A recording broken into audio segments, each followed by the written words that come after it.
അന്നയും റസൂലും എന്ന സിനിമയെക്കുറിച്ച് എനിക്ക് നിലനിൽക്കുന്നത് അതിൻ്റെ അവസാനം തരുന്ന വേദന മാത്രമല്ല, ഒരു പ്രണയകഥയെ എത്ര ക്രൂരമായ സത്യസന്ധതയോടെയാണ് പറഞ്ഞു വെച്ചത് എന്നതിലാണ്. അതൊരു ആശ്വാസവാക്കിലോ രംഗത്തിലോ ഒതുക്കി നമ്മെ പറഞ്ഞയച്ചില്ല.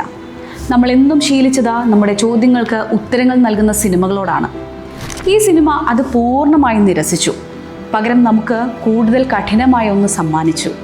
പ്രണയം ദുർബലമാണെന്ന സത്യം, ചിലപ്പോൾ പ്രണയം പോലും പര്യാപ്തമല്ലെന്ന സത്യം, ജീവിതം നിലച്ചതിന് ശേഷവും ഓർമ്മകൾ നിലനിൽക്കുമെന്ന സത്യം. അന്നയെക്കുറിച്ച് ചിന്തിക്കുമ്പോഴെല്ലാം റസൂലിൻ്റെ കണ്ണുകൾ തിരമാലകളെ തിരയുന്നത് എനിക്ക് ഭാവനയിലൂടെ കാണാൻ കഴിയും. കടലിനടിയിൽ ശരിക്കും അവൻ അവളെ കണ്ടോ? അത് ഒരു രൂപമായിരിക്കുമോ? അത് വെറും ഒരു ഓർമ്മയാണോ? അതുമല്ലെങ്കിൽ തീവ്രമായ ദുഃഖത്തിൻ്റെ ഒരു കൺകെട്ട് വിദ്യയായിരിക്കും. എന്നിരുന്നാലും ഒരു നിമിഷത്തേക്ക് അവൻ അവളെ വീണ്ടും കണ്ടെത്തിയെന്ന് ഓർക്കുമ്പോൾ ഒരു സന്തോഷമുണ്ട്. അതുകൊണ്ടാണ് ഞാൻ അന്നയും റസൂലും വീണ്ടും കാണാത്തത്. കാരണം അത് മരണം തന്ന ഒരു തുറന്ന മുറിവാണ്. മുറിവുകൾ നിലനിൽക്കുന്നുവെന്ന് ഓർമ്മിപ്പിക്കാൻ അവയെ വീണ്ടും തുറക്കേണ്ടതില്ല. അവ നിശബ്ദമായി ജീവിച്ചോളും.